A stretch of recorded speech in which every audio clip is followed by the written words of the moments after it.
Okay, so this premiere episode of American Horror Story 1984 is a riot. So far, it's a riot. I like the fact that it is essentially all horror movies wrapped into one. You already kind of know what's going to happen. So, in the very beginning, you have the beginning of the massacre, but you're not sure yet how that's going to play out. And of course, you have a girl kissing another girl, but really there's a guy. So, that's, what's the number one rule? Don't have sex. I know this is like way before horror movies were a thing, so any knowledge base that they would have had is like none. So it's fun to kind of play the game behind the scenes to be like, okay, well, you're gonna die, and you're gonna die, and you're gonna die, and this is how you're gonna die. It's actually quite bloodier than I anticipated.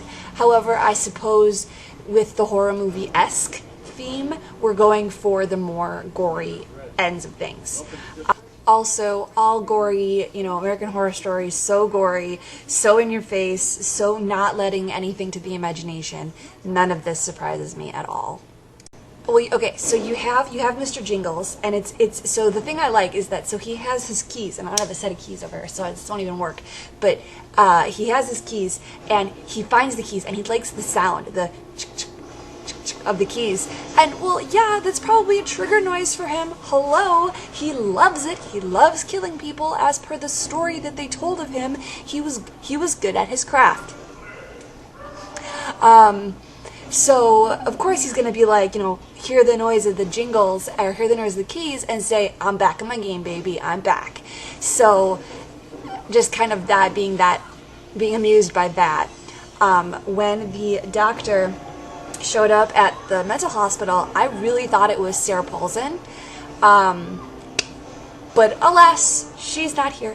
Because I was like, oh, I thought she was coming back. What is this? And that wasn't her. So seeing the different characters who we don't normally see is actually kind of interesting. What's her name? I forget her name. The chick, Brooke, the actress who plays Brooke. Seeing that she's essentially leading the show this time means she's probably going to be around till the very end. As the trailer to upcoming episodes shows, Mr. Jingles is after the counselor lady, whose name I don't remember, probably because he failed in killing her. Actually, it's probably the fact that he failed in killing her. But if there's like a side story of like, I'm your father, or like, you're related to me kind of nonsense, that's just, I can't. So yeah, it's fun to be in the 1984 realm of this show, in that it is not day and age. Everything, like, they're on payphones. Like, do these actors even know what a payphone is? Like, nobody knows what a payphone is. I know what a payphone is. I think I've used a payphone, but that's besides the point. So you have the payphones, and you have, a cabin in the middle of nowhere, which is unrelated to 1984, but you have these aerobics classes who are like, yeah, aerobics, we have, the tight everything and the short shorts, and yeah, baby, my leg can go up over my head, and I'm cool. What? So being in that realm of things, and like with the glasses and the hair and the outfits, it's fun to kind of go back in time, essentially, with that. Also, the soundtrack. Cannot forget the soundtrack. That's clearly the only reason why I loved originally Guardians of the Galaxy, because it was in the 84s, it was in the 80s, or at least the beginning, kind of whatever. But then you have this, and we have like kind of the soundtrack of the 80s. You had Michael Jackson and these other songs that I didn't necessarily know by name. But I do have to laugh at the fact that the Michael Jackson song, when they leave, it's when they pull into the gas station, that it's like, I feel like somebody's watching me. I love the foreshadowing. Love it. So, yeah, I'm excited for this season. I probably won't have nightmares, which is actually a very good thing, because sometimes based upon the show itself or the intro, I am going to have nightmares until the ends of time, until the end of the show. But this show seems like, aside from the gore aspect, which is, I think, more